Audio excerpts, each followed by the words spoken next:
Hey guys, happy Easter. So, who's number 127 took place on Friday, and the main card. I thought it was pretty good. What was the overall vibe of that? I thought it was sick. I enjoyed these ones a lot. I thought the matchmaking was done well. There were different styles that matched up, and it was just fun to see them clash against each other. Yeah, I thought it was great. I thought that was the best WNO to date, honestly. I think what they did Friday night is what Jiu-Jitsu needs. I thought this WNO was great. Yeah, for sure. I agree. I don't think even on the prelims, but certainly not the main card. There wasn't a boring fight among them. But so it opened up. We got it on our pre-show. We did it a little out of order, but we talked about there was some different lineups. But we'll start with how it opened on the who's number one. It was Owen Jones versus Julian Espinosa. This match was pretty sick. It was high paced, high energy. We got to see some wrestling out of it. A lot of leg exchanges, and even some good passing as well. This match had it all. I thought that Owen Jones, I called Owen Jones winning this match, but I thought maybe he would be able to catch him in one of these leg locks. I would say, honestly, I was super surprised by Julian Espinoza.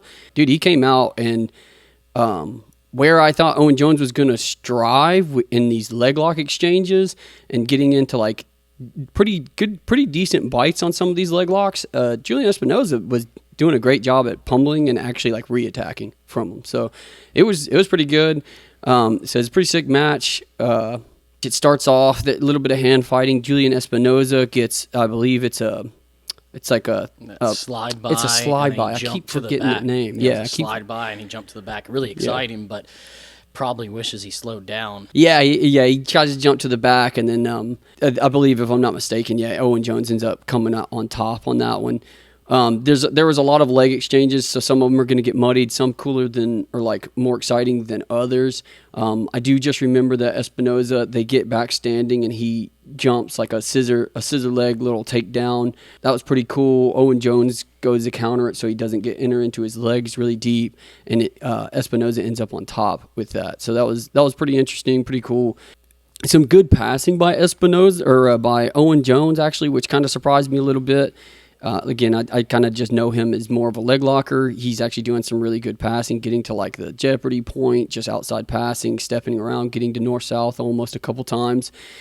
And then they managed to get back standing again. That's when Owen Jones scores an arm drag like to a single leg. It's almost like an arm drag to like that little inside trip, and sits him down to his back. And this is when he begins to pass and manages to get to Espinoza's back. He fights the rear naked choke off for a little bit, but then it ends up being Owen Jones by rear naked choke. I just had little things that if you're watching this match and you're studying, like if you're one of our students, things that I saw to take away from it. Yeah, Espinoza, I do think gave Owen Jones a better fight than I expected. Espinosa's number 12 at lightweight, and Owen Jones number 7 at featherweight, so just have a little bit of weight potentially. But with Espinosa, really, this made this match really exciting. It was because Owen Jones is exciting when he competes. Just Espinosa, to me, was largely an unknown when it came to his style. I think if, like the slide by, he probably wishes that he slowed down a little bit because he had a great slide by, great back exposure, just really exciting, jumping to the back, lost a key opportunity. Espinosa initiated a lot of leg entries when he was on top of Owen Jones's guard. Owen Jones is a really good leg locker, but the main issue that I noticed with Espinosa on his leg entries was he was entering the legs without any legitimate control. So if you go back and watch that match, he has several when he's on top entering the legs, and Owen is no slouch. He's not a rookie when it comes to legs. It's so without the control, there's something to say with just making attempts and getting the party started, getting something to go. But I think that was a mistake by Espinosa. His leg entries on top without any type of control. He had early in the match, he actually had a good guard pass attempt on Owen Jones where he got to north-south. And then when Owen started to enter into K-guard, he immediately seceded or backed out of the position. And he had this he did this on multiple occasions when he's on top. And this is a really important thing. to learn, and this is going to be important at all weight classes, especially at the lighter weight classes. You're actually at more threat when you back out or concede or try to escape the K-guard entry, the leg entanglement. It takes a lot of work, but if you can get confident and comfortable standing in the leg entry, it's like the eye of the storm. It's where you're the safest. And so when he went for that K-guard entry, Owen did something that Gordon does. Eric, you do it. Big Zach Dover in the gym does it. Instead of immediately trying to escape, you still should strip their grips and dismantle their K-guard. But if you can stand your ground, what happens is you can slowly gain ground on your opponent. And you don't give them a wrestle-up opportunity. You give them less leg entries. Now, when you first start doing this in the gym, you are going to get leg lock quite a bit. But for the person on bottom, it's very demoralizing and very fatiguing. But what's important is, just like playing football, you need to march down the field to pass someone's guard. We have to work chest to chest. And in the lighter weight classes, going quickly, you can do it sometimes. But early in the match, when they're still fresh, we need to start wearing down their gas tank, and we need to start gaining ground inch by inch. Even if it ultimately gets prevented, you effectively wear your opponent down more, and you just have more success. Again, Gordon does this all the time. And again, Eric, you do it. Zach Dover does it too. That was my main thing with Espinosa's guard passing, or his top position. My critiques were just leg entries without control, and then backing out whenever he got threatened. Kind of, I guess you could say, Cade Rotolo versus Levi Jones-Leary, similar situation. You've got to stay in the pocket. You've got to stay in there to actually get a pass at all weight classes, but especially the lighter ones. Later in the match, he was really offering up his legs a bit too easy. One key entry where he steps in without good hand positioning, his legs are completely open, and he gives Owen a bear trap entry, and the bear trap doesn't submit him, but Owen uses it to sweep, and it's like that's just something that you can't give up, a free bear trap and a free sweep. I like that bear trap entry. Yeah, it was smooth. Yeah, and Espinosa steps in, just offers it without hand positioning. Yeah, rotates his hip and sits him in bear trap. Yeah, and something I did like from Espinosa, I really liked that Connie Basami, because if the Connie Basami lands, awesome, you're a star. But I like that he immediately was prepared to sweep from the Connie Basami. That's great. You go for the Connie Basami, it's your Hail Mary, but just have something sequenced behind that Hail Mary so you still get something worth your effort. So that was great by Espinosa. Owen Jones, the first 7 or 8 minutes is a really, really high pace. And then even at that lightweight class, the game still slowed down once you hit that 7-8 minute mark. Owen got a great leg drag position, leg dragged pass, and then off of that, Espinosa trying to escape the north-south / side control, exposes back, and then Owen Jones, eventually got his back and took the finish. Dude, I think Owen Jones this isn't a hot take at all, but I think he's a future star. I think he has the skill, he has the style, he has just the right amount of trash talk. I think he is going to get huge.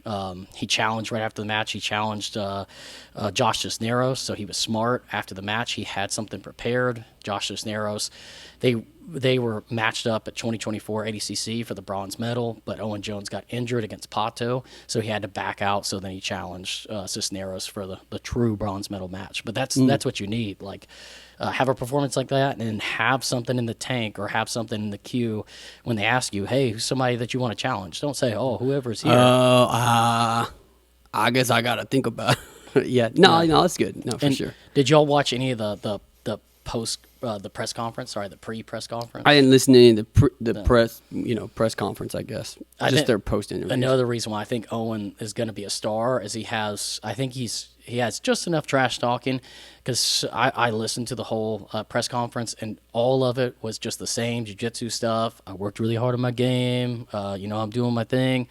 And you could listen to one of my old podcasts where I was disagreeing with Gordon, like trash talking with Andre Goval.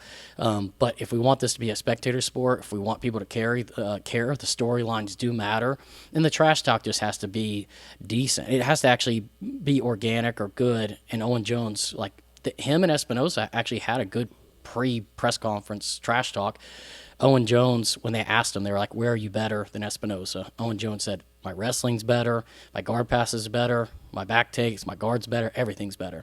And Espinosa kind of challenged him, was like, well, we're going to see. We're going to see. And then Owen Jones just replied to him because he got silver at IBJJF. Owen Jones goes, dude, you couldn't even win IBJJF.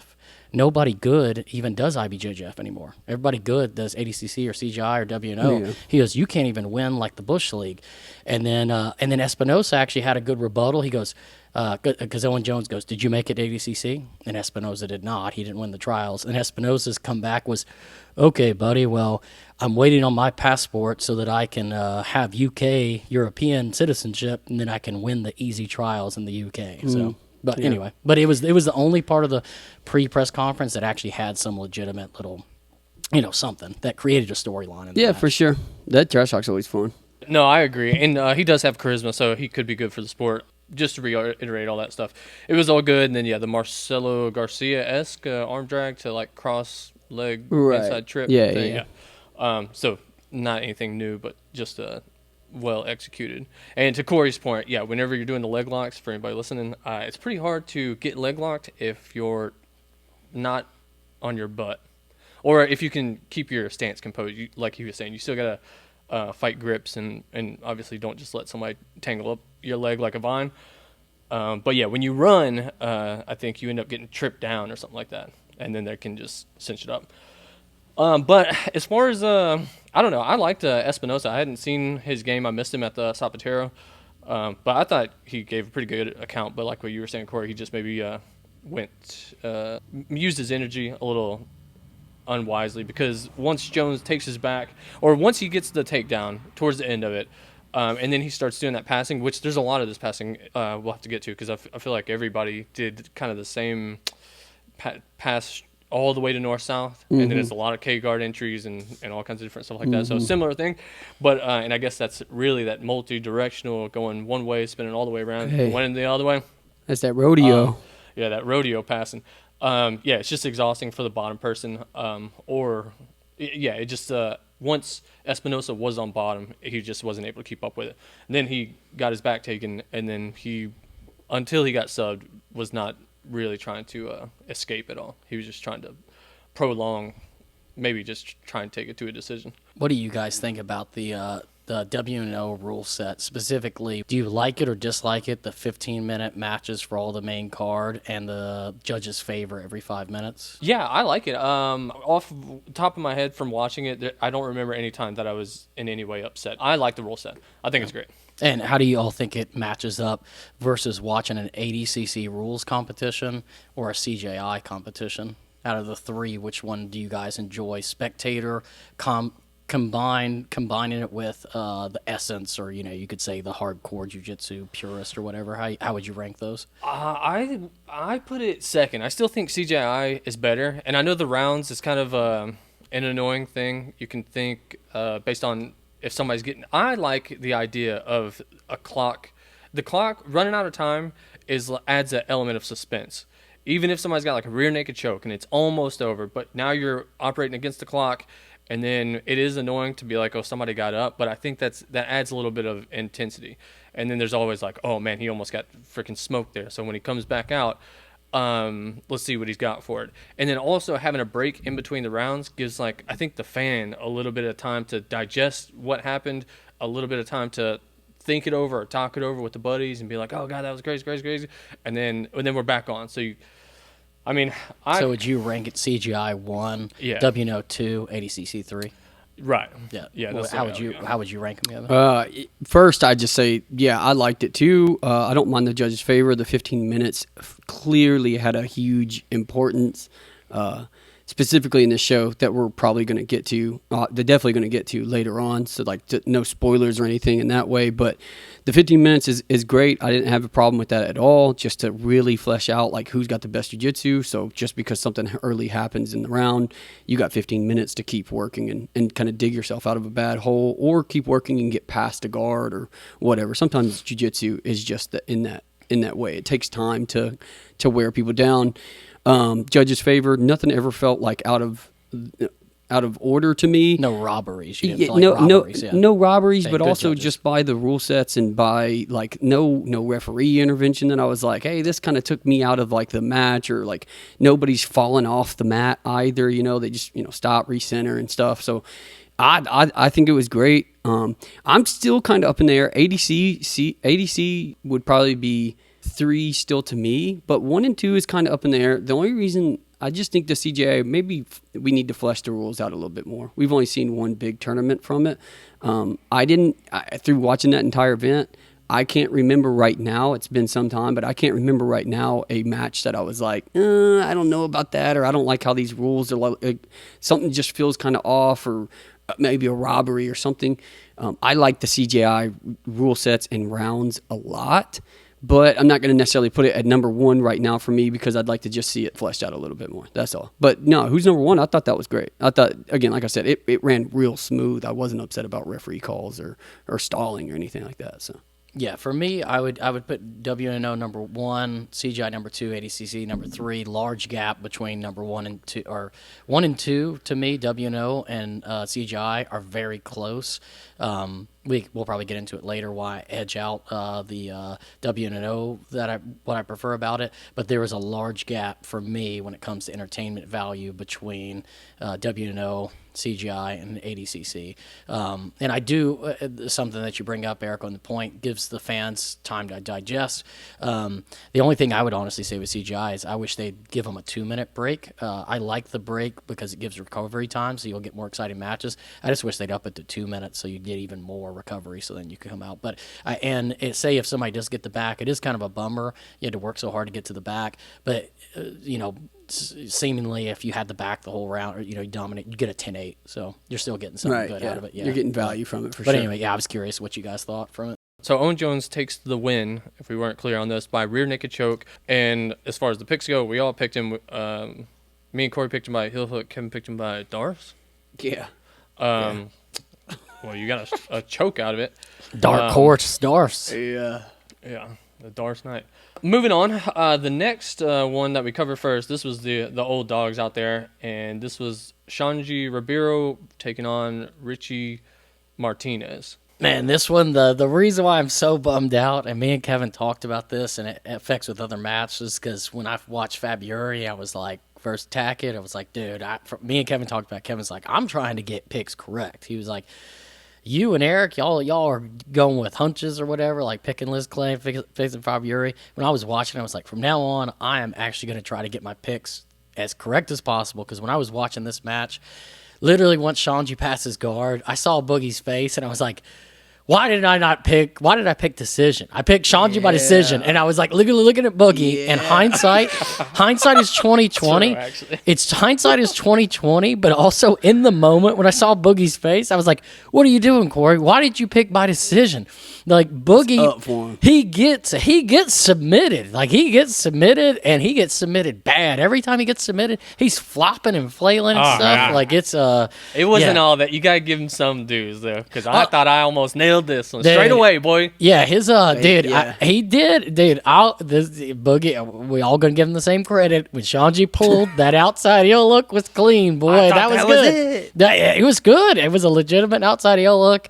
And then when once he, but I don't think any of us thought Ribeiro was gonna pull. No way. No. Yeah, so I was like, I what did is this? not. And then of course, freaking Richie can't help himself, but he doesn't even try and play on top. He instantly goes down. He can't help Doesn't himself. even try, dude. It was probably his best bet. It was probably his only shot, but he took it. It was close. I mean, Yeah. it was on, but not like that close. But it was a good attempt. And Shanji once he on top, just good pressure, good attempts, good entries that Boogie could hold off a little bit until he ultimately, chain the double underpass into kind of collapse his knees together, got his knees to kiss, and then hit a knee cut from it.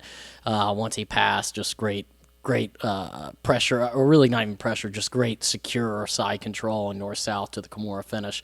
And another thing that we got wrong, but again, look, the Legends matches, this match, there was the finish was 6.5 minutes in. This was guys in their 40s, right? Legends match, and it was not boring. It was entertaining. I enjoyed Yeah, it. I went and got a beer and missed it the whole thing. Yeah, you missed the whole thing. Well, that's what I'm saying. I'm waiting for my turn. I'm letting everybody say it, but yeah, That's all I got. I'll rightfully admit that I was wrong on this one. I mean, in my notes, I like wrote down and then underlined it. It's like was not low and slow at all. I mean, Sanji was trying to pass on the outside. Sanji's moving left and right. He wasn't crawling on his knees, being heavy. I mean, he was when he needed to be. Like you said, you already mentioned the double underpass.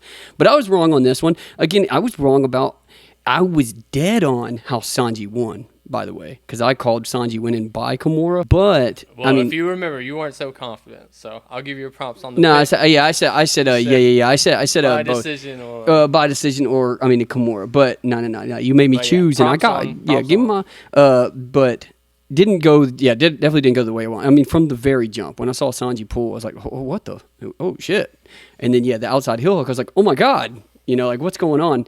But then, like you I said, thought I had it. they got the judges favored came out as for Boogie, and Oh, did it really? I didn't. yeah, even judges notice favor that. came out. yeah. Oh, okay. Well, that was actually That's because- when it changed. That's when he Yeah, changed his that's where pace. Shanji was like, "Oh hell no!" Oh, Yeah, okay. he started going kind of that quote makes- unquote crazy. That makes sense. They had the favor because he had the closest submission, and that's what they Yep. weight the heaviest is who gets closest to a submission. Yeah. Yeah, and I think for the sure. first 5 minutes, I think That's Richie- not a robbery. I think Richie was doing. Yeah, it's not a he robbery. was doing good. Richie was He looked good. I dude. was- He couldn't get past Richie's goal. Like Yeah. he wasn't giving major. Like he wasn't committing everything to an attempt, but he was going side to side. Richie was pummeling. Richie was off balancing. Yeah, he was moving looked well until he wasn't. exactly. He looked, and then that judge's favor came down, and everything. I think he The was red. intensity Yeah, it's got like cranked up. So boy. that Yeah, would be a and plus he for went- the WNO, the judges' favor format or whatever. Yeah. Instead You of would just say, for camping sure. trying to get Yeah. points and wait to score in the last 2 minutes. It's like Yeah, a you judge would a favor. say. He's like, Yeah, let's that go. would- that would definitely be in your- It caused him to actually, yeah, that's awesome. Right, and so that's what I mean. Yeah, so that is a good thing, or that if you think about this is like a 3-round fight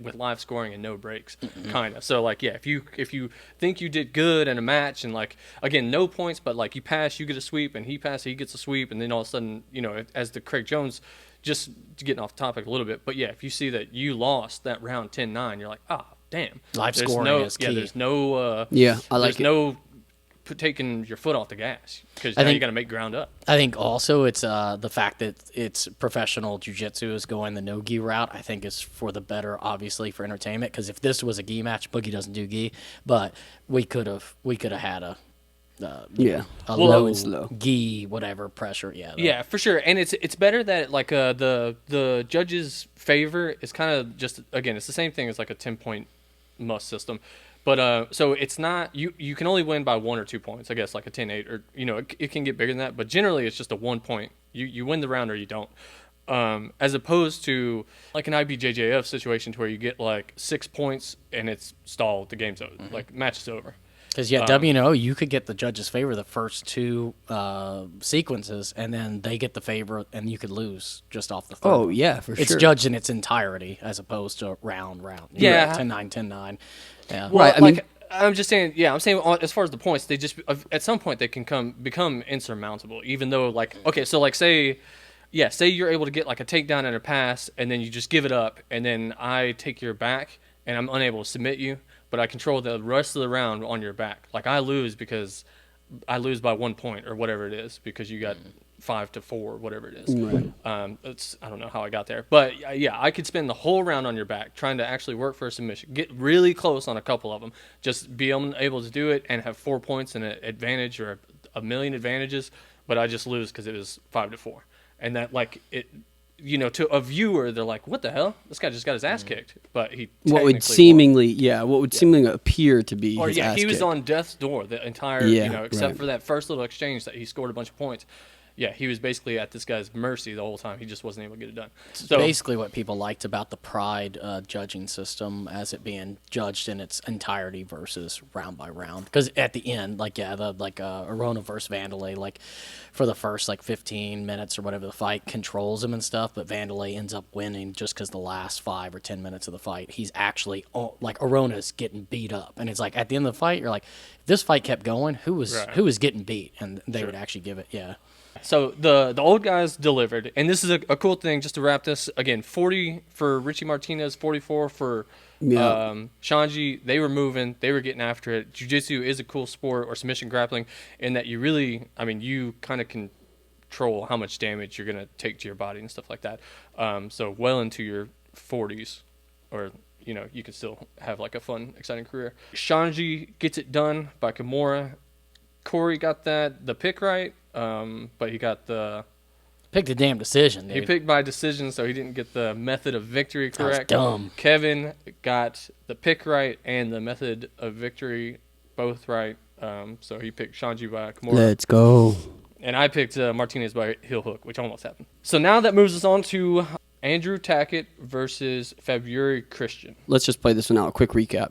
They come out. They're standing for only a very short amount of time.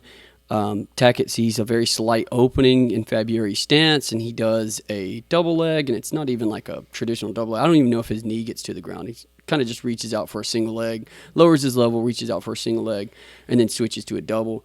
Takes February down.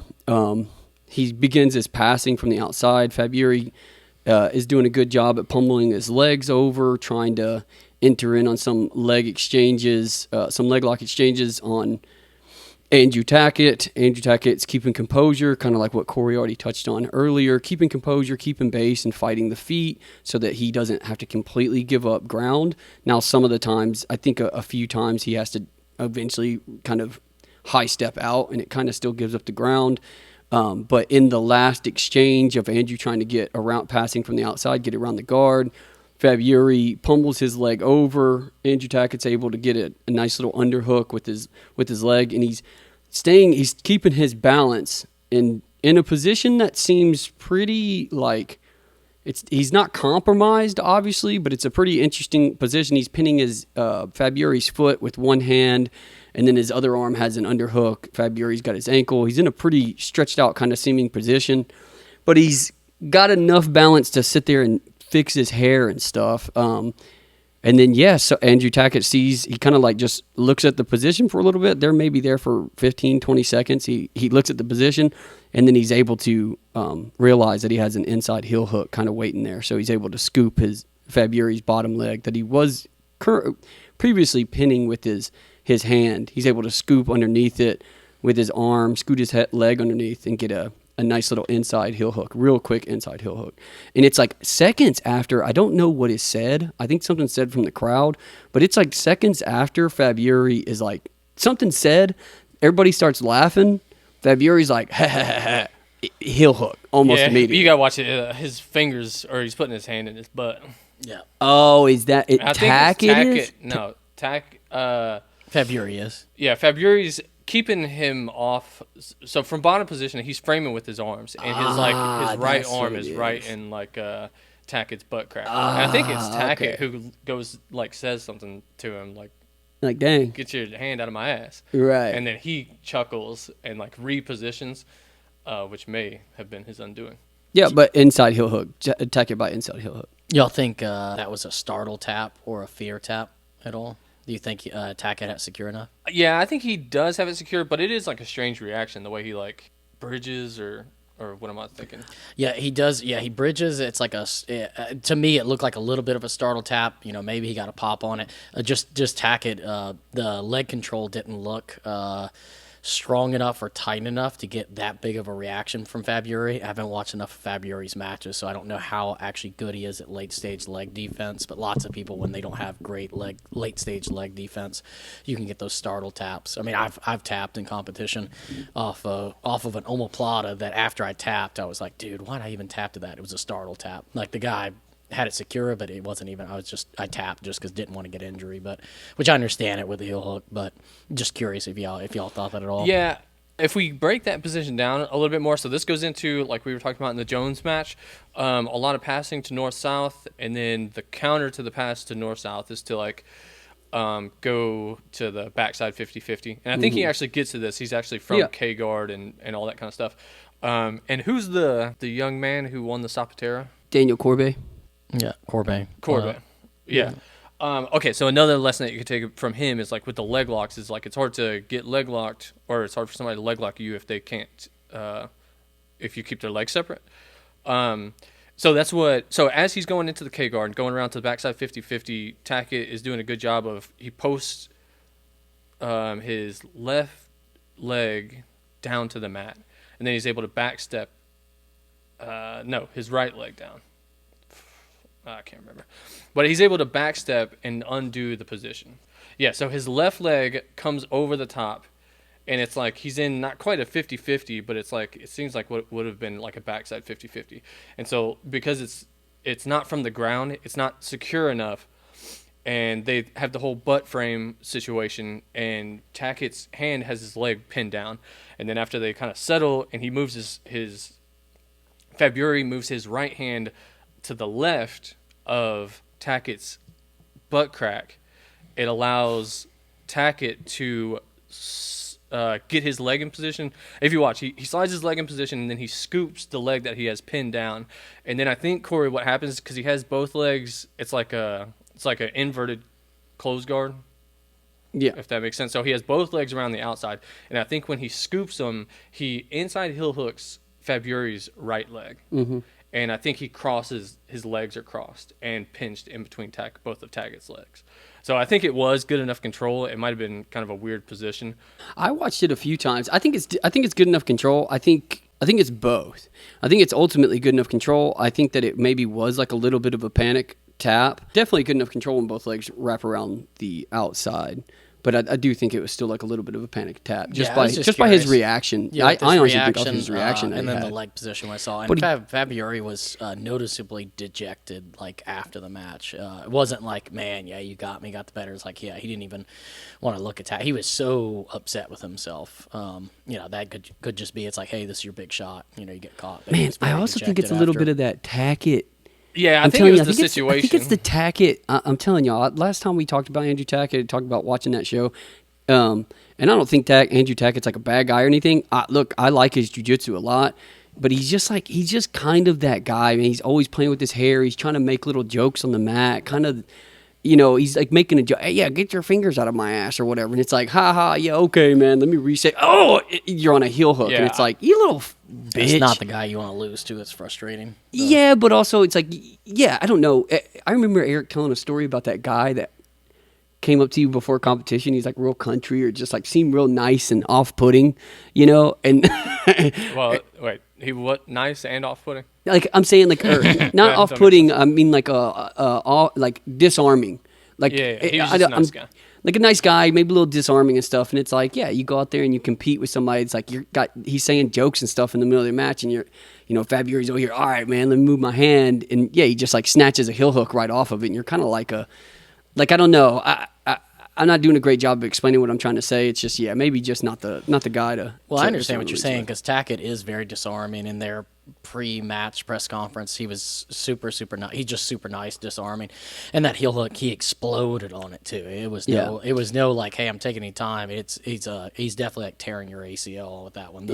My takeaways with it, I really enjoyed that match because Faburi, I didn't know a lot about him. But I was happy with the matchmaking because even though it was a fast finish, I wouldn't call it a blowout because the opening sequence I had to write down. Tackett shoots double leg. Faburi looks to counter with the arm-in guillotine. As the arm-in guillotine's failing, he switches to a whizzer, front rolls into a saddle for a saddle entry. Off the front roll with the saddle entry, Tackett pummels his leg, rolls for a back take. Then gets top position north-south, and Faburi counters with a tornado sweep, which I haven't seen a tornado sweep since it's like Cyborg back in his early 20s prime. But that exchange, like all of that happened in the first minute of the match or something, and all of what I just described, 6 techniques happened in like 15 or 20 seconds. What I took away with it is with Tackett being 21 years old, and I think Faburi's like 23 or something, we have just actually, Jiu-Jitsu has arrived to the same level of athlete as the major sports, where Tackett said he started when he was 6 years old. They're fully dedicated. Their strength conditioning, diet, everything, training is on point. And Jiu-Jitsu is so developed now that the stuff that they did 10 years ago, a black belt wouldn't even have understood, wouldn't have been able to explain those techniques of what happened. But yeah, we're at a point where jiu-jitsu has gotten so good where a 21-year-old can be at an expert level and have such a wide range of attacks, combined with the youth and the high cardio, where jiu-jitsu can. Yeah, I mean, that matches like that are very exciting. This is just awesome. I thought that match was a great, a great thing for what's going to happen in the future. Yeah, hopefully foreshadowing to the future. And sorry, I didn't bring this up before. I want to see Owen Jones versus Dorian Oliveras. I think that match would be fire. And then I also want to see Tackett and Mika around the same weight. Well, I don't know, but that is another thing with these weights. That's another thing that they're gonna have to work out. I don't know if you just want to go the same route as like MMA or whatever the case may be, but I guess cross promotions is just different. Who's in what weight class? The same thing we talked about with the Zapatero. Like we had like ADCC champions from lower weight classes competing in higher weight classes or in like these group weights and things like that. So yes, to your point, it would be nice to know like more concretely like who's in actually what division. But it's like I feel like in jiu-jitsu, don't they like the weight classes? They move mix around a whole Mika bunch. slides a lot. Yeah, Mika they slides adjust a lot. bunch. But I'm really excited for those matchups. If Yeah, that Mika would be versus interesting. Tackett, dude, if they had Mika versus Tackett as the main event of the next WNO, insane. Dorian be Oliveras crazy. versus Owen Jones main event, that would be insane. It's like, dude, this is really good. Oh, and the other thing I'll say with my bets in the future, I ain't going off no hunch off of just to be a contrarian. I ain't going because I picked February, and that was as I was watching that, I was like, that's dumb. So to recap, Andrew Tackett is able to get the inside heel hook, and me and Kevin, we both picked Tackett, but we both picked it by rear naked choke. And like what Corey said, he did have just only one entry. This one was high pace from start to finish, and he had one attack chance to take the back, but he wasn't able to get it. Found the heel hook instead. And Corey picked Christian by decision, which again, this much whatever. All the picks for a card as good as this, like there are no bad picks. They're just wrong picks. So don't hate yourself too much. But I was telling Kevin this. I ain't never picking anybody by decision. I know that card. They were the main Yeah. card. No, 6 man. matches, 4 of them were by finish, and then 2 decisions. And the 2 decisions, I wasn't mad at it. It was sick. Okay, so that moves us on to Eric said he's never going to pick a decision. never picking decision. We got we'll keep going, but we got a discussion to be had, that's for sure, later on. Yeah, for sure. With that, so next up we got Elizabeth Clay taking on Helena Crevar. I'm sad to say, but this one went about the way we all thought it was going to. Not you, Eric. You had Elizabeth Clay with that baby in tow. Yeah. So while I took Clay, I think the majority of the time is spent doing this. I went a little bit. I don't know what it is, but we watched back her last couple matches. It's like her kryptonite is that stupid double outside Ashi straight ankle lock. Because that's got her. I don't know if it was her last 3 matches, but Live twice by the sword, against. die by the sword. Well, I don't know if. Damn near 3 times in a row. I don't know if was it 3 times in a row? I don't know that it's 3 times in a row, but it's Definitely 2 times in a row. Her most significant matches, the last few significant matches, the Brianna St. Marie. Yeah, twice against Brianna Marie. St. Marie, and then now against Helena Crevar. Yeah, she gets to those same positions. And okay, so a breakdown of the match. Elizabeth Clay, they meet in the middle, and Clay pulls guard. And she does so. This is another thing. If you want to pull guard, you need to do it as an attack. Or that's the way I feel. Yeah, like you with should intent. pull into an entry. Yeah, she just sits on her butt and then like kind of lazily starts scooting in, and Helena just jumps on her neck and starts cranking and working to like maybe try and prove it to a thing. But she is able to get on top of her head in such a way that she's got her crunched over. I don't know if there's ever really a threat there, but it wasn't how she wanted to start the match. I'm Technically sure. an arm in guillotine, but right. Yeah, Don't know I how mean- close it was. Yeah, I don't know how close it was, but so then I mean, it's just the match is just dominated from Helena. She just defend. Well, honestly, I think okay. So in spite of herself, Clay doesn't to me with her entries, it looks like she's just going through a sequence, like a step-by-step manual, going one to the next to the next, and there's like no level of mystery because she's doing leg locks. But even in her systematic approach to getting to those leg locks, there's no like feinting, or she just like maybe or I don't know, but she goes directly to it. And so even without or with very little deception, she was able to get nothing serious, but she was kind of able to get to the position she wanted to go to. But I don't know what her idea with her game is or I don't know who she's training with that she thinks maybe she can just power through. But she is like she's still young and super flexible, and she's got all these like super talented. She just like her strategies need to be worked on. But so from that, she escapes the arm-in guillotine, and then works through some different positions. If I'm not mistaken, she enters in on like inside Senkaku, and then Helen Cravar. Does she do like a kiss of the dragon to get out the back, and then goes into wraps it back around? I guess I can't remember exactly how she resettles, but Cravar, I think they game the hell out of her, and I don't think it's a far-fetched like thing to say because Cravar purposely puts her in that outside. It's like she goes, she pummels through for like an inside. She almost has it set on like the inside. Cravar puts the foot on she reaps her leg across for inside Senkaku, and then Cravar is sitting down pummeling with her hands, if I remember it correctly, and she brings the inside foot and she pushes it to the outside, so she puts it into like double outside, and maybe even steps her leg to the other side. Sure. She purposely puts her in that position, and I have no doubt in my mind that they know she will lock onto that straight ankle lock. Can't help but take the bait. I guarantee that was strategy. That was because I don't think Helen's worried about getting straight ankle locked at all. Right. Well, it's a much less dangerous position. So she has the. Yeah, it's a bad position for the bottom person. Every time somebody goes for that high level, it backfires. Yeah, the top player is too powerful. Again, if you're going for a heel hook or something like that, they need to be sitting like back on their butt. But she does this in a position to where, again, going for that short lock or whatever, like Helena is still like always postured and on top of her. But the position that Helena is able to get to, or what she would have ended up being, is it's her right leg is on the outside. Clay's left hip. Yes, so that correct. would have been a really nasty outside heel hook from saddle. Right. And so it's just like it's natural that anybody would pass those legs to. Okay, like I mean, if that makes sense, it could have been game planned, but it's just a natural thing. And then Clay doesn't realize that she has just moved to a terrible position. The only she reason instead why just attacks a straight ankle lock. The only reason why I think it's game plan is just because y'all said that that's bitter 3 times previously, right? Really recent. Maybe not the last recent. like back-to-back 3, just but extremely recent. It's definitely the last 2. Okay, yeah. So, and I've seen Bodani do that exact same transition 3 or 4 times in high-level competition.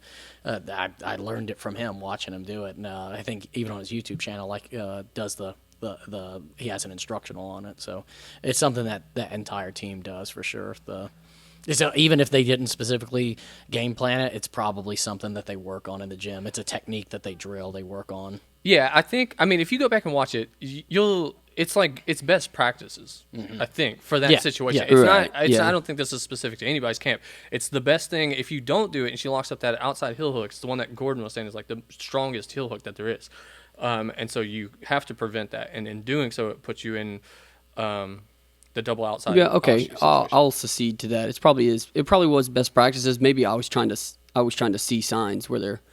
No, I mean you're not wrong. It can be both things. I mean they may have been like as soon as she goes for it, like be ready and put her in that situation. She's going to try the ankle lock, so don't be prepared for a little bit of pressure on that. But she'll stay if you on can it, keep your posture and don't fall back, you can.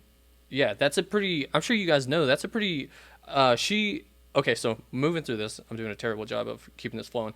But Helena is able to, through Clay's straight ankle lock, is able to sit around the corner, and her knee kind of looks like it's in a dangerous position from like a twisting kind of thing, but not actually a realistic submission. But she's able to actually reach up and just grab a rear naked choke because Clay is so focused on the heel hook, and she climbs on top. And at one point, Clay is using her arms to like brace herself from the ground instead of fighting hands. It's insanity to me.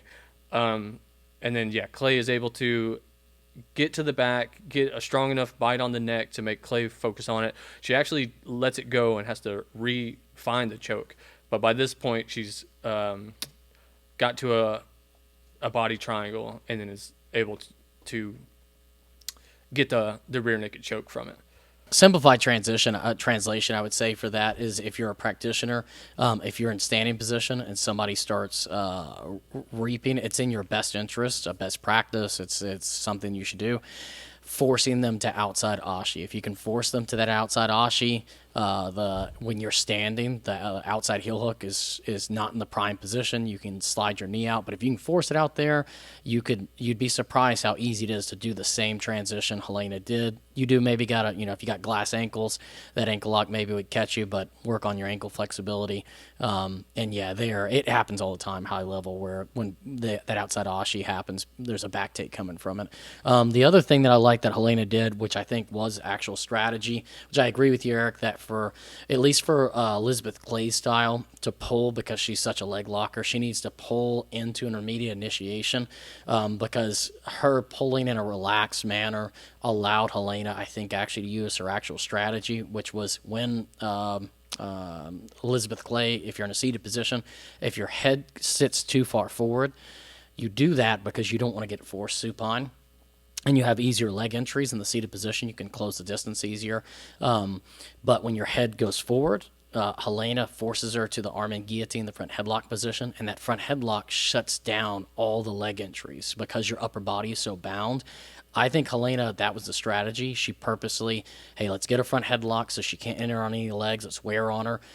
Let's gain ground on her, close the distance, and then it wouldn't surprise me if that was in the strategy. Like offer up a bad leg entry, or offer up a leg position, put her into a bad leg attack. You know that she can't help but take the bait.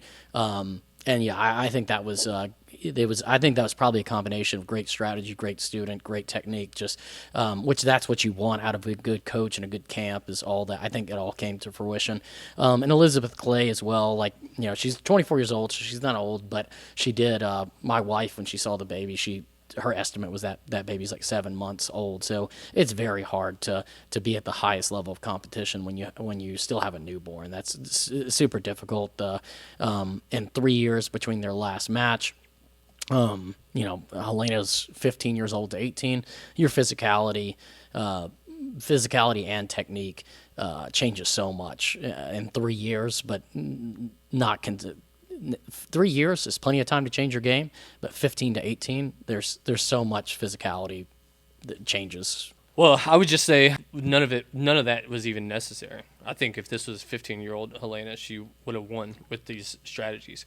And maybe, to your point, maybe that explains why Elizabeth Clay's game has been a little stale. But I'm just curious, like, do you guys think that straight ankle lock, do you think there's a difference between gym taps and competition taps? Yes, big time. For sure. Yeah, for sure. And so that would be maybe one of the main submissions that you get such a thing. Mm-hmm. In the so gym, people just, they want to keep training. They got a camp coming up or whatever. They just got to go to work the next day. They just say, I'll just tap, whatever. But right. Competition, even if Helena's ankle popped once or twice, she knows it's just a straight ankle lock. That everything, that's the best thing to get a pop on is straight ankle. It's like, I'll take 1 or 2 pops. To get to the back, for sure. And to get a title.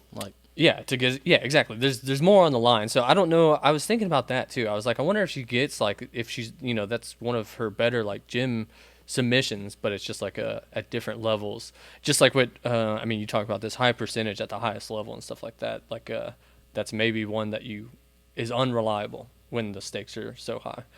And again, she's able to get to the back. I think the way that Brianna St. Marie in the last one is a more typical way of when somebody's on the double outside ashi, you can get to a pretty good arm triangle. You can go under their armpit, around the head.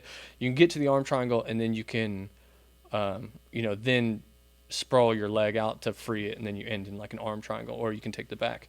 In the last match, from the arm triangle, we figured this out from watching, but yeah, that's where Clay reached behind and got herself Von Flute instead of Von Flute. And this So, leads into very a strange. fire matchup for the next WNO. They said it's either June or July. I can't remember the exact June date. 13th. June 13th.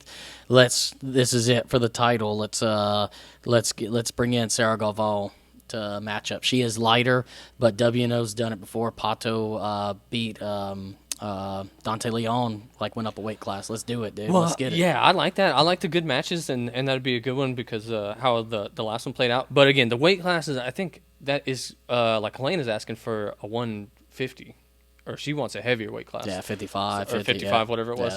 Yeah. But yeah, I think this would do a lot to help the sport, is to get the weight classes sorted, get a champion in each division, get the clear cut divisions. Then just like any the UFC promotions, you can have super fights crossing divisions when somebody's skill is just transcends the divisions. So that one was Helena Cravar taking down Elizabeth Clay by rear naked choke. I picked Elizabeth Clay by rear naked choke like a damn fool.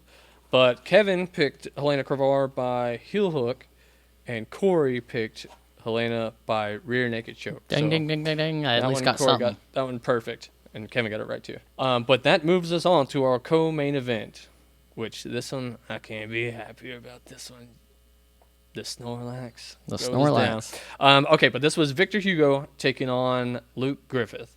This Awesome. was fight of the night. Yeah. This one was awesome. Yeah, I would say fight of the night.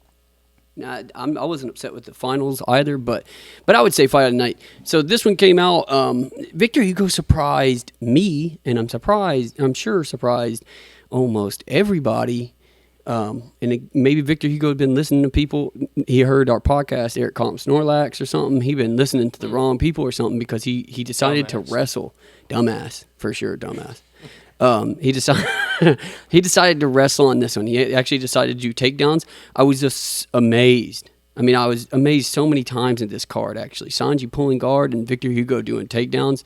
And he does have success with it. In there's some hand fightings that goes on, but the notable takedown, he is able to get. Actually, I believe that Luke Griffith takes him down first, correct? And he tries to pass his guard, and he almost gets past to north-south, and then he almost gets tornado swept back. Victor Hugo gets the first takedown. Does Victor Hugo get the first takedown? He pulls guard initially. He pulls guard, and then Luke is that when passes Luke to north-south, right? Okay. gives him enough stress that causes Hugo to stand So up that's and what it do is. Okay, I takedowns. got you. But Luke hits like a throw by to a foot sweep that knocks Hugo down. That knocks Hugo down. Okay, But okay. he's not. And so Luke, yeah, he does a good does a nice pass and almost cements some north to south, and then Victor is able to just barely get him back to in front of him to get to you're an saying open that guard he position. double frames with his arms. He did the same Yeah. thing to Nicky Rod in their match when Nicky Rod got close to You're passing. right. That's like his move. Yeah, he That's his little when they get to that north south. And And for this one too, and- as far as the weight goes, why I Yeah. call him Snorlax, 273 pounds Yeah. versus 227 or something. 227. Yeah, 227.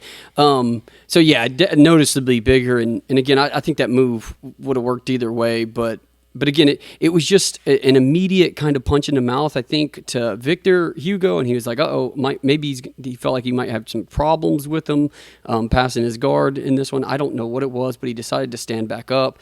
He then gets, do we remember exactly how he gets around to the back? I remember the finish to the takedown, but I can't remember. Is it like a slide by? Is it a I mean, arm the single, drag? he kind of just snatches. Yeah. It's like he snatch just snatches thing. It's a just single. a level change to a single leg. level change to a single level leg. change to a single. And then he grabs almost like he goes up underneath his legs and picks him up and just slams him down to his belly. Well, He gets so to what Luke Griffith's happens back. is he gets him down initially with a dump or something, and Luke Yeah, it's goes to like a guillotine. He tries to counter with a guillotine, and then in that he has to bail on the guillotine to try and stand up. He uses the guillotine to try and frame and stand up, and then as he stands up, Hugo has a rear waist lock, and then gets under his leg to get like a high C from behind or something. Yeah, like I see from behind. He kind of Big just throw. like picks him and it just kind of like picks him Or and just, lifts and lifts puts him him down on his belly, and then takes to his back. And Luke Griffith, dude, man, how happy am I? I don't care that I picked this wrong. I did pick this wrong. I don't care.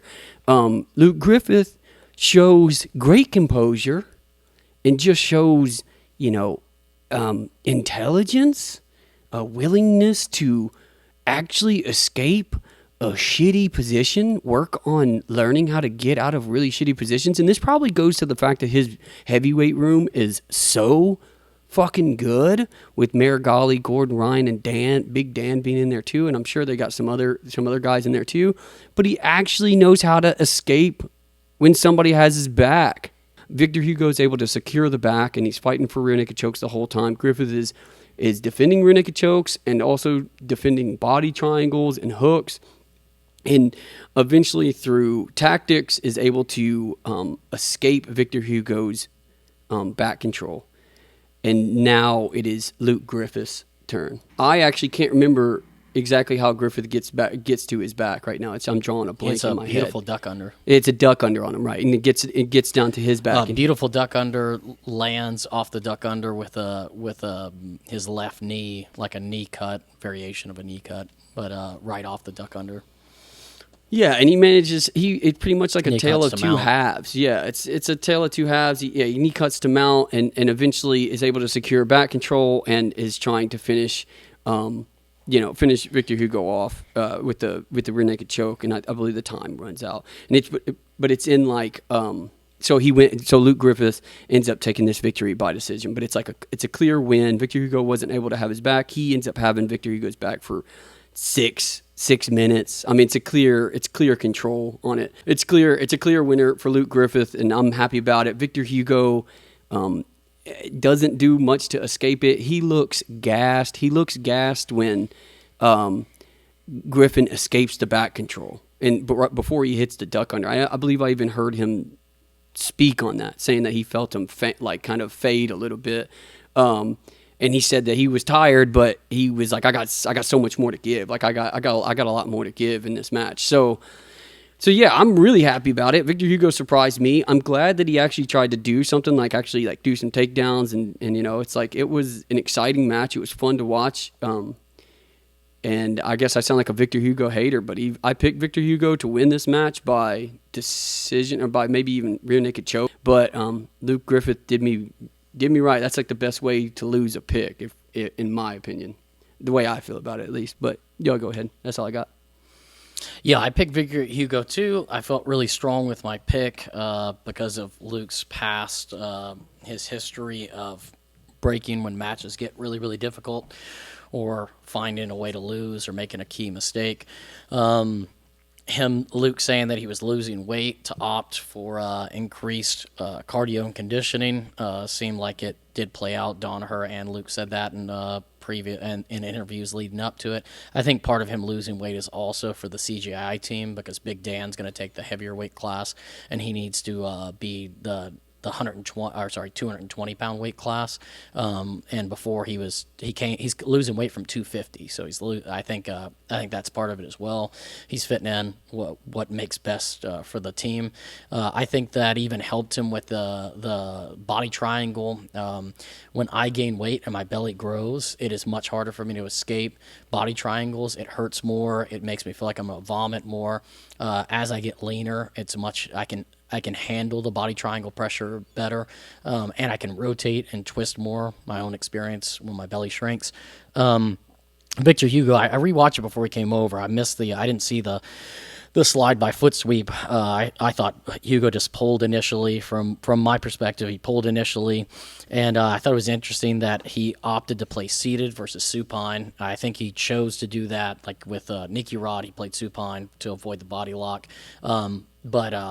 But when he did get supine, Luke had that pass in north-south really quick. He used that same kind of stiff arm escape that he used on Nicky Rod. And then when he got more to almost like a half guard or like a knee shield type combination. And Hugo got a good bite on an omoplata that Luke defended and escaped the omoplata. I was surprised that Hugo scored the initial takedown. I was looking up. I asked you to go, Kevin, first. As I was looking up I was going to say Hugo evolved from Snorlax, but Snorlax's evolutions, he evolves into Munchlax and then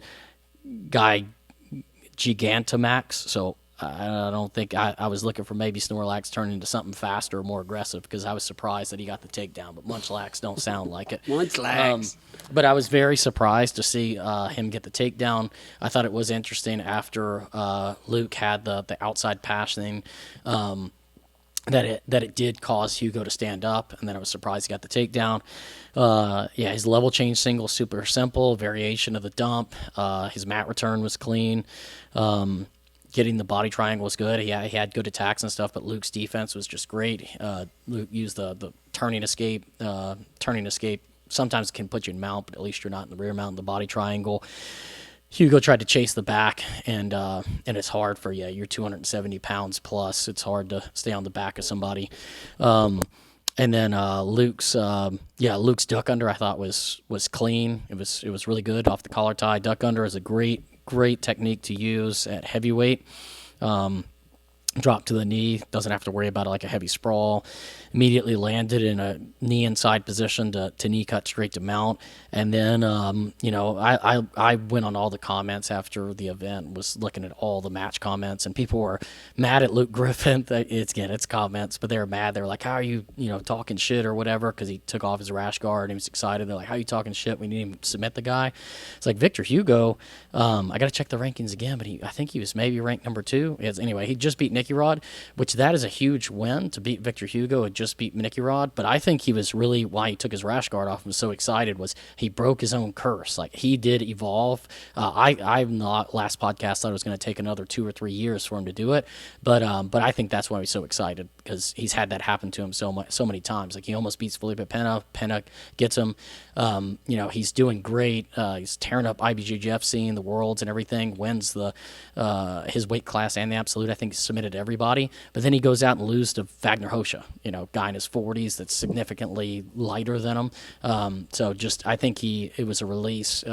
He had a great win, but he seems like he's hit that maturity in competition where even when he's in the absolute worst position, use technique. You could hear him listening to Gordon. Even he was talking to Gordon through the instruction. Some things that weren't working, but stay composed and made me eat my words. But that's great for Luke Griffith, dude. That's awesome. Let me say this really quick. Yo, fuck those comments. Man, you get a win over Victor Hugo. Yeah, dude, Victor Hugo's really good. He's one of the top. You said number 2. I mean, he's it's just the Hugo guy. fans. It's the same guys that were talking about, having a no-gi match being like, you see the gi fighter beat the no-gi fighter. It's like, shut the fuck up, dude. I responded to one guy just because I was like, whatever. I want something to go, because that guy was like, see, this is the problem with no-gi. It's not true jiu-jitsu. Yeah, here we go. And he said, you look at the masters like Roger Gracie and Marcelo Garcia. If they got the mount or they got the back, they finished. And it was like, I just responded. I was like, Roger Gracie in the mount was gi. You got a cross-collar choke from mount, which is just a more clear finish that's not available in no-gi. And Marcelo Garcia won a ton of his matches by points and advantages. He didn't always finish. And Marcelo Garcia's only MMA fight, he got the back and couldn't finish the guy's back. So, and all I said to him was, I was like, it's just part of high-level competition. When it's high-level competition, sometimes you're not going to get a finish. Of course. It's and their their gi fighter didn't get the finish. He literally got his back taken and then lost. Look, if it's the Super Bowl, it might be a low-scoring game or whatever. It just means, just...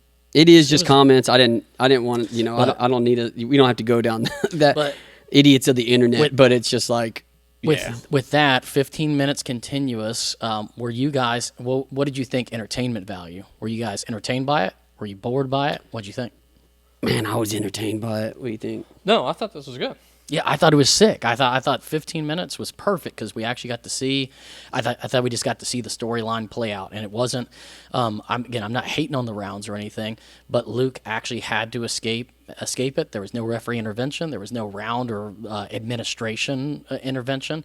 I thought it was great. Yeah, this was best case scenario. Okay, so the things that I want to talk about is when Victor Hugo had Griffith's back. He had the body triangle.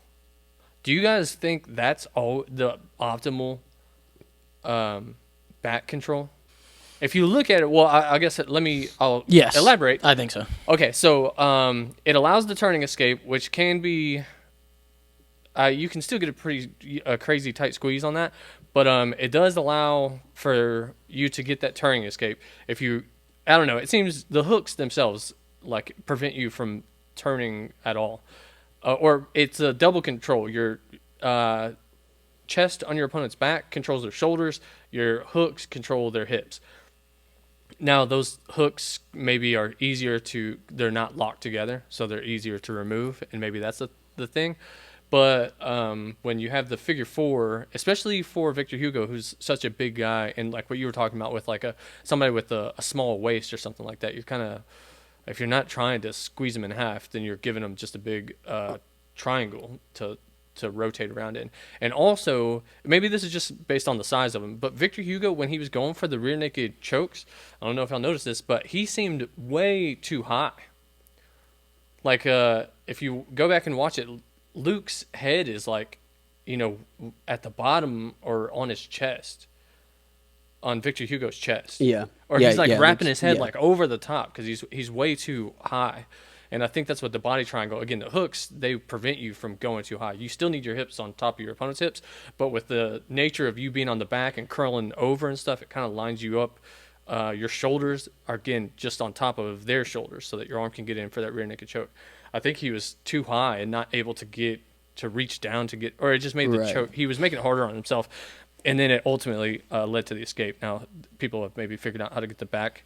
But, Corey, when you used to teach back control, like it was the like half one hook in, and like you can figure forward your legs with one hook in.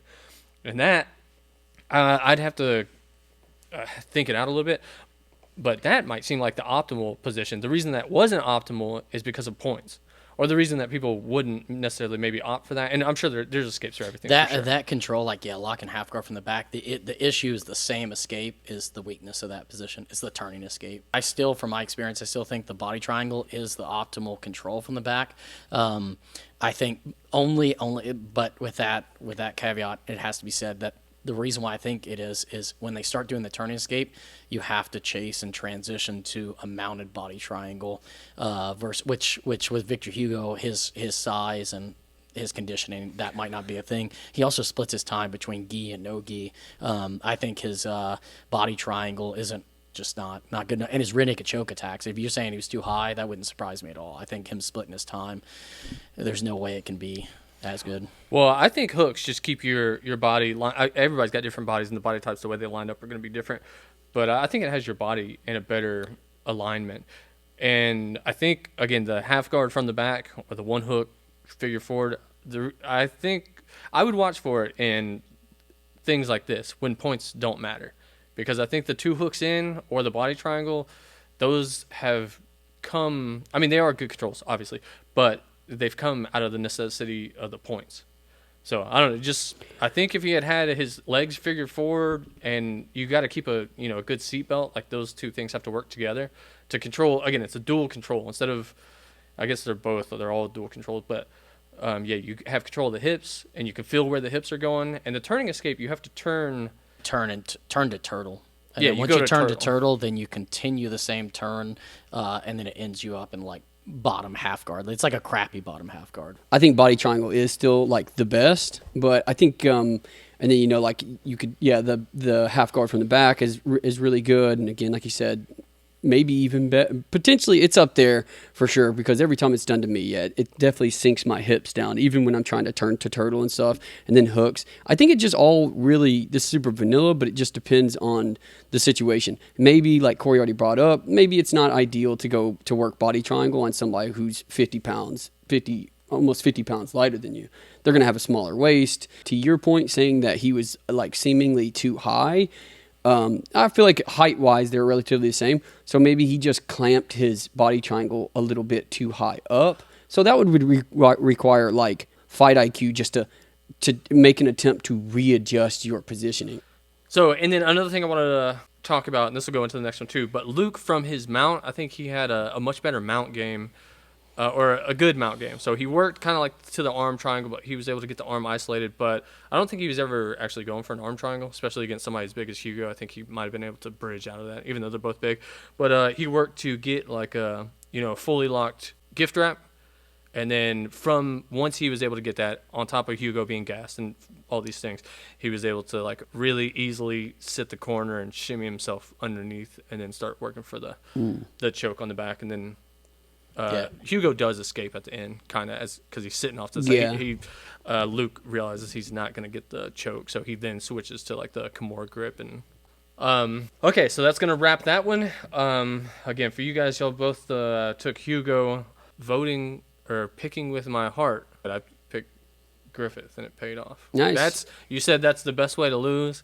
That's also the best way to win. The main event, Kaynan Duarte taking on Nicky Rodriguez in their third match. I had Kaynan winning this, but Kaynan surprised me early on. Hold on one second. How'd you have him winning it? By guillotine. Guillotine, yeah. Oh, I thought it was however he wanted. Yeah. Oh, actually, we might have to revisit. I'm just playing. That's what I originally had. Duarte by choice. Look, dude, when I was watching the match, I was like, look, Hugo let me down, but Kaynan had that match started the first half. I was like, that's it, Kaynan, you making me look good, dude. I did not expect Kaynan to wrestle with Nicky Rod the way that he did. He wrestled more. I thought he was going to pull. But yeah, just a simple level change to a single. Kaynan had a beautiful little dump variation. Put him down. Kaynan mat returned. Off the mat return, Nicky Rod stood up again. Kaynan hit a variation of like a Uchimata variation for a second takedown. Kaynan did really good off of that, riding the back. Nicky Rod, I believe, attempted a Granby roll, and Kaynan, or during this, attempted one Granby roll. Kaynan rode him pretty well. And then Nicky Rod ultimately hit another Granby, got back to butterfly. So that surprised me. And I was like, okay, wow, this is cool to see Nicky Rod have to play butterfly. Now, as I was watching it, I started getting nervous because I picked Kaynan, and I was like, okay, here we go, Kaynan. But I was like, he's playing butterfly. Nicky Rod is not going to play guard. He is just waiting for your head to get above his knees, and once his head gets above your knees, he is going to pop right up. And why I got nervous was Kainan's like primary passing style is the headquarters position, and he does great on so many people with them. He melts them with it. But the issue with that is his headquarter position brings his head above the knees, and Nicky Rod did like a simple stand in base with a stiff arm, like a Turkish get out. Something that I forgot to mention with Luke Griffith against Hugo. Hugo attempted, when Griffith got on top as well, Hugo attempted to just stand, but when he did, Luke kept his head above Hugo's head, and he actually almost got a back take that they went out of bounds. So that is a clear, really important thing. If you're on top of somebody and you know they don't want to play guard and they want to stand up just stand up, you have to keep your head above their head or head above their chest. If your head gets above their knee line or above their foot line, they can easily stiff arm you and stand right up, and now you're playing takedowns again. One more thing. None of us mentioned it, but Luke is crazy strong. When Hugo got the body lock on him, he stands right the hell up. Oh, yeah. He was supporting his weight. Yeah. And then Hugo tripped him down again. But when I saw that, I was like, whoa. I mean, he does it quick. You're saying, with Hugo on his back? Yeah. It's not like a staggered, like, let me build up. No, he's crazy strong. Up, for sure. Shit. So, Nicky Rod, and again, I started getting nervous against Nicky Rod. Styles make fights, and it's like you cannot use that headquarter passing. And I think if Kaynan would have kept his head over his head, I think Nicky Rod would have still tried to stand up, but it would just give him a great opportunity to attack his guillotine or get back exposure off that. I know Nicky Rod is very good. I think his A game is still he's not gonna play guard. He's not gonna stay on bottom. I could see it happening. Got nervous. It happened. Stood up. One of probably Kainan's main critique. He gets a bit too relaxed. The double leg. I thought that maybe Kaynan made the same mistake that Luke Griffith made when Hugo switched from the single to the double, him attempting the guillotine. Do not go for the guillotine when they're switching to the double there. It's not a wise move, but when I rewatched it, Kaynan didn't even switch to the guillotine. Nicky Rod just doubled, and pretty simple. When Kaynan got to his back, sat to his butt, he immediately went for an overback grip. You cannot use an overback grip against Nicky Rod because that made him, his double leg now allowed him to land with his hands connected around the waist into his body lock. If you know you got a guy that's a good body locker passer, it's like if they get the takedown, your elbows have to retract to your rib cage as soon as possible. You've got to fight for that inside position. Do not go for the overback. From there, Nicky Rod just took over, landed with the hands connected, switched to the lower back grip. combined with the crossface, ultimately passed him out, had the double underhook, combination of either double underhooks or a single underhook for the next 8 minutes and 40 seconds. Shoo. Kynan is also a guy that has the Luke Griffith curse, where if he's the hammer, you're in trouble. But once he's become the nail, that's when he melts, like he did against Marigali. He didn't completely melt on this. He held out, but he was from double underhooks or single underhook. He was not. Sean Williams was giving very good commentary, was calling it out like clearly how it was. He was not making the appropriate attempts, and it was 8 minutes and 40 seconds of not making the correct escape attempt. And that's an issue, which is like, yeah, you could be number one, but number one, you could still have a huge technical hole. Both of these, like co-main and main event, going the way they did was freaking awesome. It was like such an up and down, and a guy gets his back taken or close to his back taken and is able to like keep moving, rely on the technique, keep moving, and rely on their gas tank to be able to get themselves out of a position, and then ultimately reverse the position and end in a dominant position and then end up winning. Absolutely sick. I was on the edge of my seat, hoping to God that Kynan did not get out of this position because I wanted Nikki to win so bad. I think this was a good Kynan that showed up. I think this was just a tired Kynan. I agree. I think that's as good a Kynan as can show up. I think okay. He showed up great. So yeah, I think it was a good Kynan, and again, he got into like what you were saying. He loves that headquarters passing. He likes cooking people from that position. And to see Nicky Rod having an answer for it, maybe you'd wish he'd have more like a purist jiu-jitsu, like a guard to answer it. But sometimes just posting and standing up when somebody's cooking you like that that's why you should be able to wrestle. That's why wrestling should be a part of your toolkit. So that you can hip heist and posture up. It don't bother me if you can't hold somebody down. You don't deserve to be on top of somebody. Right. That is jiu-jitsu. No, I know. We separate them, but this is why I don't like the separating. No, for sure. It's all jiu-jitsu. I know. I'm just making you're a talking to clarification the that, old school kimono. Yeah, the old heads, bro. They're yeah. like this gi. Again, we were just talking about gi fighter. You know what I mean? It's like this is not the. It's like no, bro. It is jiu-jitsu for sure. I wasn't upset with it. I wasn't like, oh, look, Nicky Rudd not playing guard again. That might be a hole in this particular passing style that you're able to stand up easy. Well, this is the thing. He did play guard long enough to get up. For sure. No, I'm definitely with you. But with just Victor Hugo and Kynan Duarte, and maybe they are a victim of their size or something, the mount escape, it's just awful. And I was like, maybe I'll give Kynan some credit. It's like maybe just in the gym, nobody can actually pin him down in mount to require him to actually use technique. I have two different modes while we're training. And so like when we're training, we worked on mount escapes. You were teaching the double underhooks this week, how to literally work that match. I was like, this is the lesson plan. You were teaching it this week. Underhooks. And we got a lot of work in the situational of being on bottom.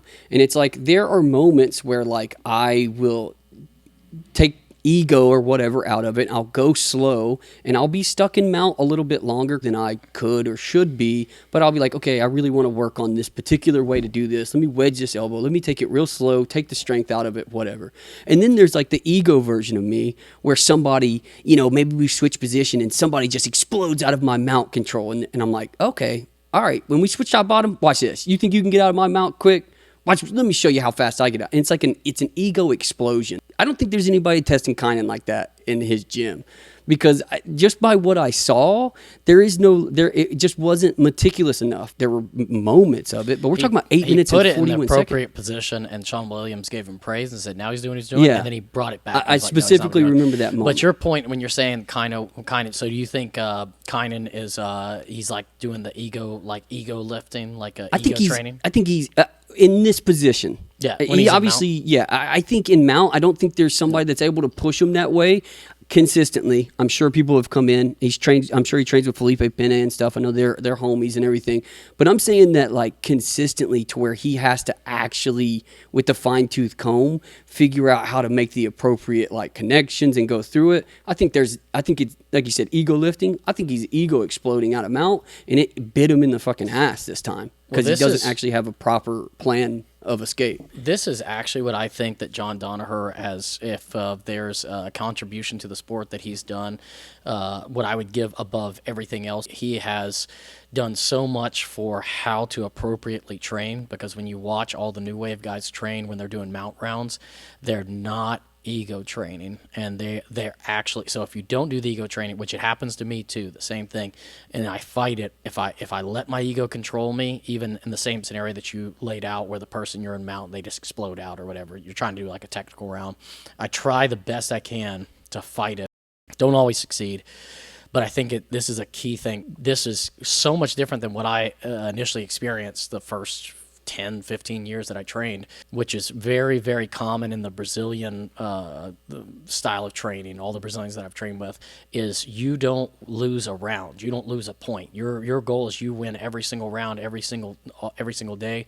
And that does make you very, very good, but it creates very big holes in your game. If we'll say Kynan versus Penna, if they're both ego training with each other, they're both exploding out of mount with each other, and neither one of them are slowing down type thing, or whoever it is. If that's their mode of training, I think this is the byproduct, what you see of ego training. And then with Luke Griffith, you got to see the byproduct of technical training, not ego training.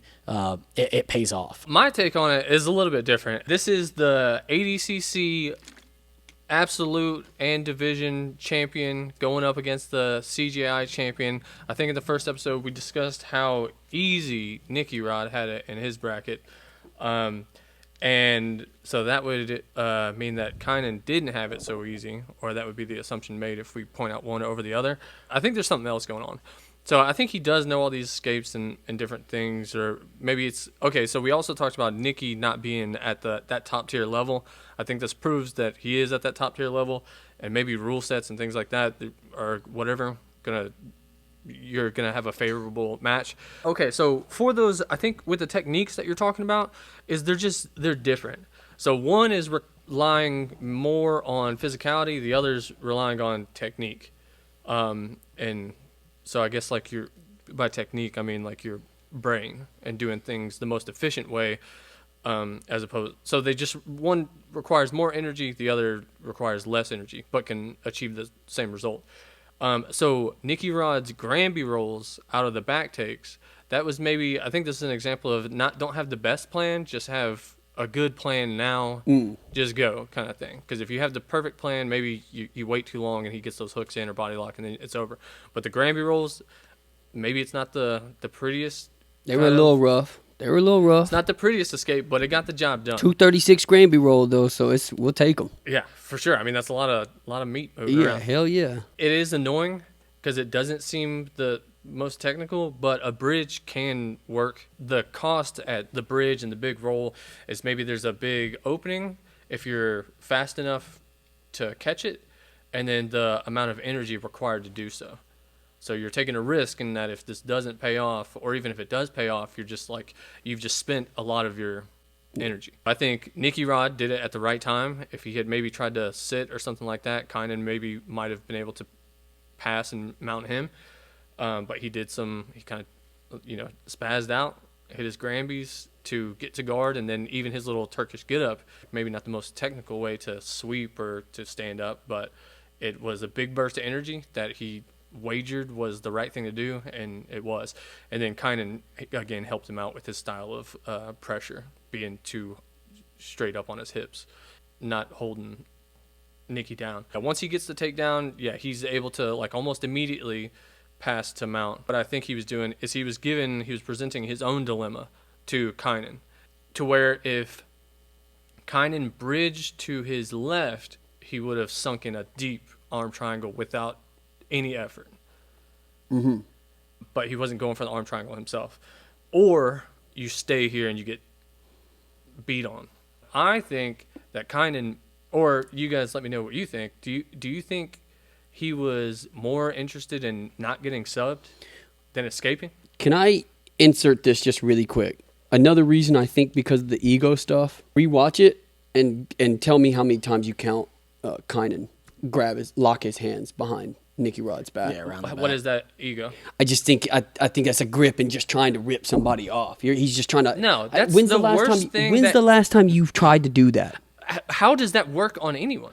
That's because he's so fucking big. A bridge is like a big push to where somebody just can't hold you. I don't know, how does locking your arms around somebody's back do anything except prevent them from offense? There's no escape there, I don't think. What I'm saying, that's what you see inexperienced people do. That's what I'm trying to say, is that somebody that's ego raging. What Kevin's saying is locked hands. Are you saying when he locks his hands, that's an emotional reaction, that he's frustrated, that he maybe can lock his hands? It's an ego grip. Yeah, it's not. Okay, well, ego, I guess I'm misunderstanding what you mean by ego, but I don't think he was trying to escape with those locked hands. I think he was doing it to prevent Nicky Rod from... You think he was locking his hands to survive, to not get submitted. Right. He knew he was going to lose. So he was trying to save face. I don't think so. In my opinion, that just tells me, like, ego, you're used to being the big guy, you can throw somebody off of you watch this, watch what I can do. You think he can throw Felipe Pena off like that? Oh, maybe. Like that? I don't know. No way. I think that's a stress, but that's a stress response. Maybe not Felipe Pena, and maybe that doesn't happen in the gym. This might also be the point. Is like in my opinion, that's a stress or panic response. I think he could do it to Andre Galval. Oh, I think he definitely could do it to Andre Galval. Okay, I'm just saying. Like, are you saying like with one arm trapped? Like that's the only way that works is one arm trapped. Well, that's what he's got. Not like a seatbelt. Well, he's got. No, not I'm just telling you that's what he's got, though.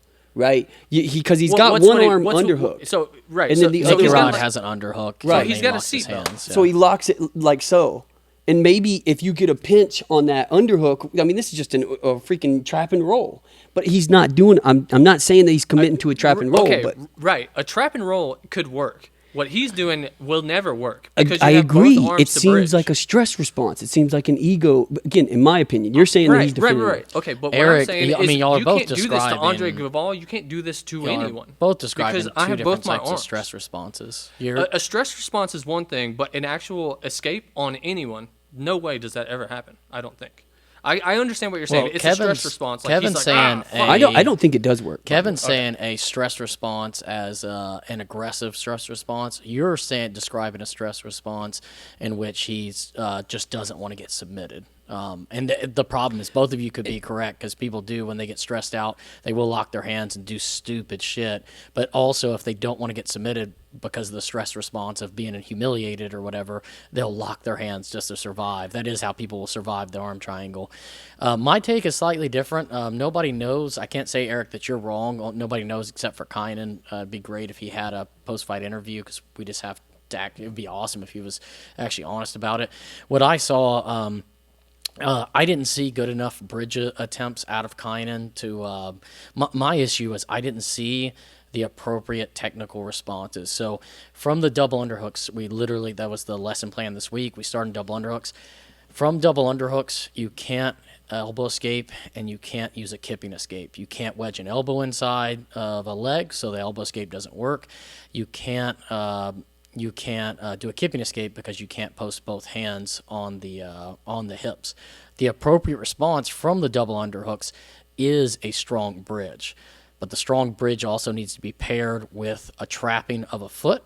I never saw Kynan attempt to trap a foot. If I would have saw him attempt to trap a foot or an ankle, and then Nicky Rod limp-legged out of it, that would be enough for him to be like, okay, he's at least trying the technical response. The bridges didn't look honest enough attempt because what happens? You do the bridge, and then the person either has to choose, do they lose top position, or do they release the double underhooks, post a hand? Once you post a hand on the mat, now you can retract those elbows to your body. You can either go elbow escape or post hands on the mat. So that was my issue that I saw from the double underhook issue. Now, from the single underhook issue, the issue was his arm that was free. And you are correct, Eric, that he had a dilemma. If he turns in one direction, he sinks an easy arm triangle. But the single underhook issue that I saw was it's the free hand. The free hand either has to post on the same side hip, and you can only post on that same side hip if that the elbow of the free hand can occupy inside position on their knee. If their knee has inside position and you can't wedge your elbow inside, now what the hand has to do is you have to make a bladed hand. And you then have to bring that hand across the stomach, and you have to frame with the back knuckles of your hands. And then when you frame with the back knuckle of your hands, now you can do a single-handed kipping escape by either bridging to initiate or you can use a pendulum to initiate, or same thing from the same type of frame, you can bridge towards the arm triangle. When you bridge towards the arm triangle, it does not give the correct angle for the arm triangle to finish, but that also gives you an opportunity to hit your elbow escape. I just saw none of those. If I would have saw the beginning stages of any of those escapes, then I would have I would give him the credit.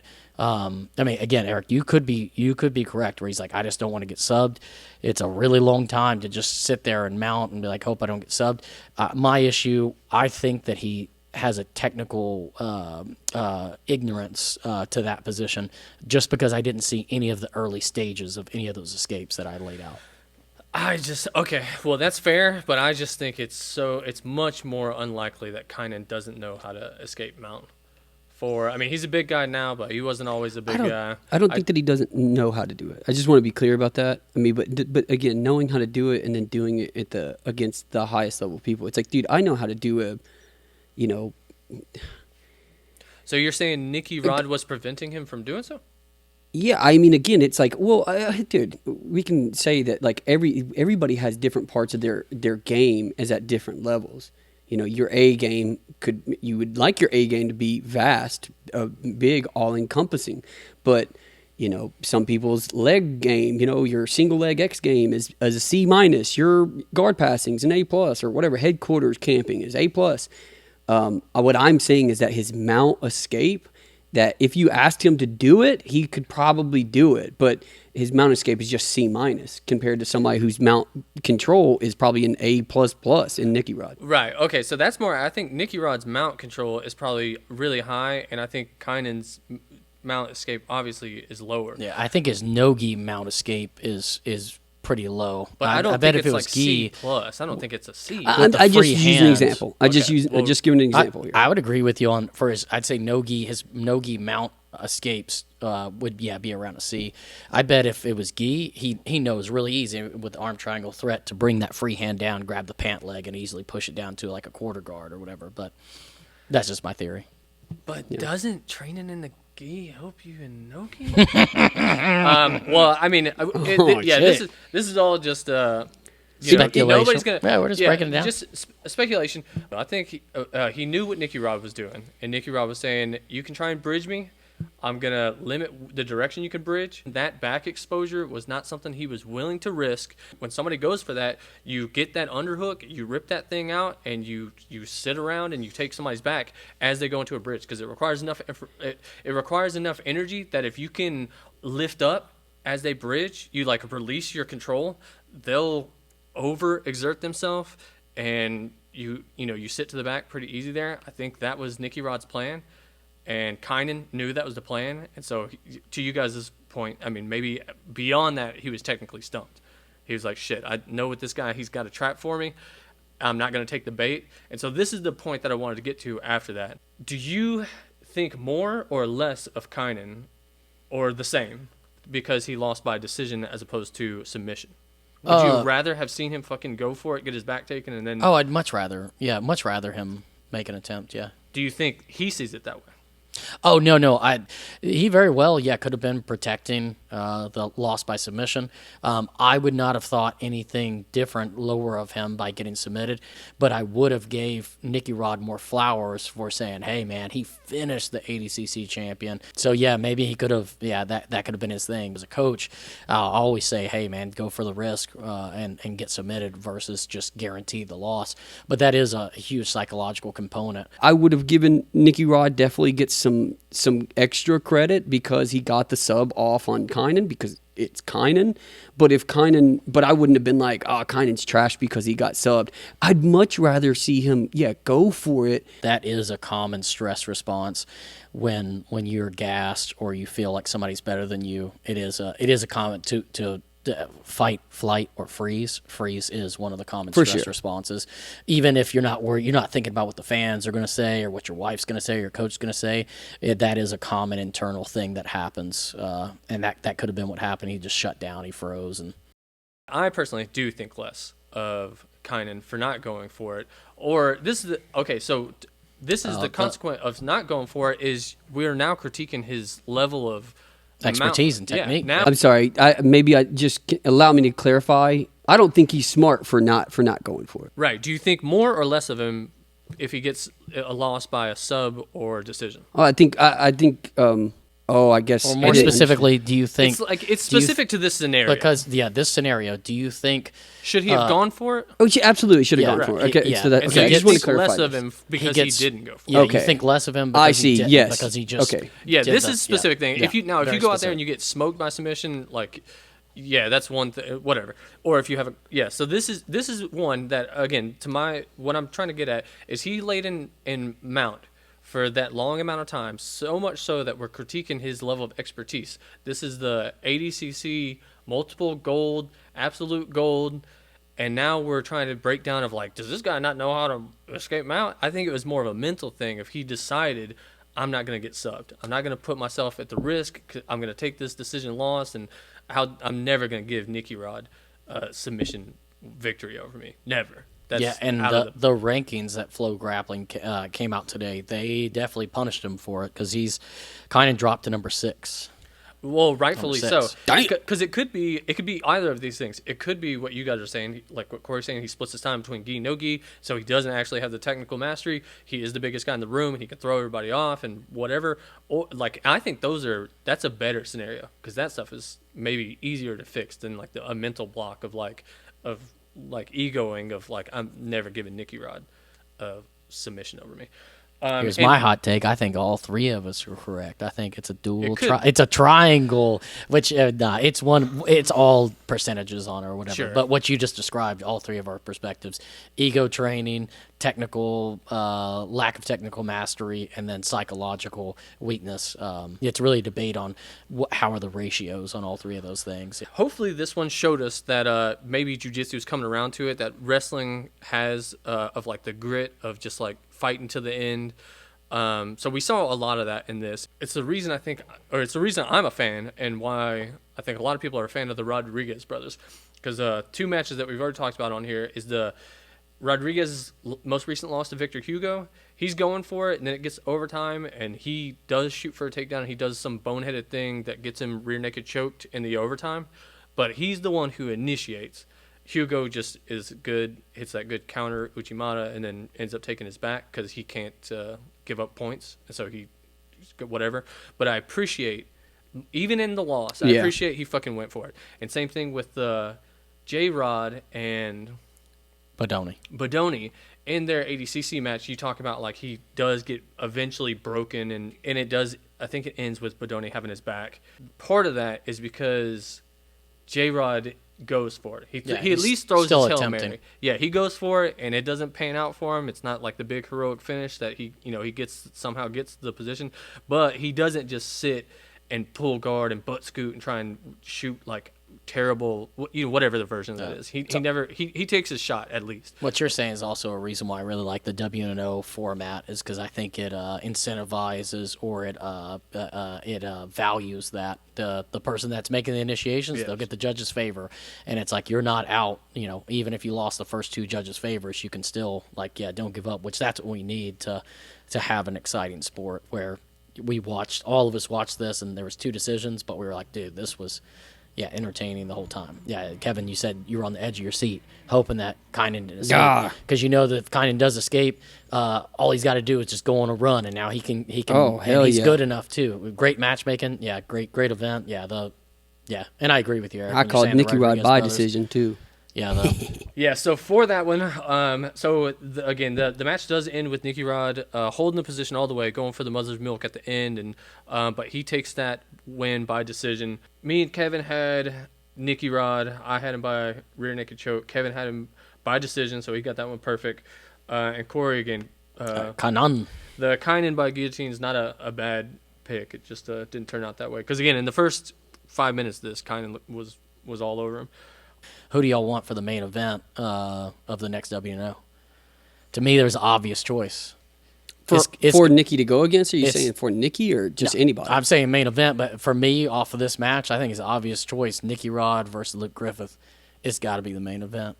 Oh yeah, I don't know Yeah. about next one, but yeah, absolutely, dude. Yeah, at some point it would be nice to see that Dude. matchup. Yeah, But this is so why we excited. need to get the weight classes and stuff like that matched up. Because yeah, it's like you could have these like more often, and yeah, we just work our way through Dude, yeah, the that weight would- it would be classes. sick. There's so many good Dude. matchups that we could be making. Dude, come on, Flo. Get these. Pay these men. Get this Yeah, stuff. so Take our does- money. Is who's number one like a direct like flow event? I know flow. Yes, yeah, it's Flo. Flow. Yeah, Okay, so they run it. Too. yeah. Okay, well that's cool because yeah, I mean Flo could take over with the rankings and all that kind of stuff. Okay, but that's gonna wrap us for the who's number one 27. Sick event. I really enjoyed it. Just want to call my shots. Got 5 out of the 6 right with 2 exact methods of victory as well. So I believe I took the dub on that as well. Oh yeah, you got the dub out all of us. Yeah, it was killer. Yeah, just a great event. We really need a unifying body like the NFL, NBA, and it's fine. Everybody doesn't have to be under one banner, but we just need somebody in Flow, WNO. Please keep this going because if we can have it where they're making good money, we can have these cards. This is what we need. This is what we want. All right, that's going to do it for us, guys. We'd love to hear what you think. Let us know in the comments whether you agree, disagree, or if we missed anything. Thanks for listening, and we out this thing.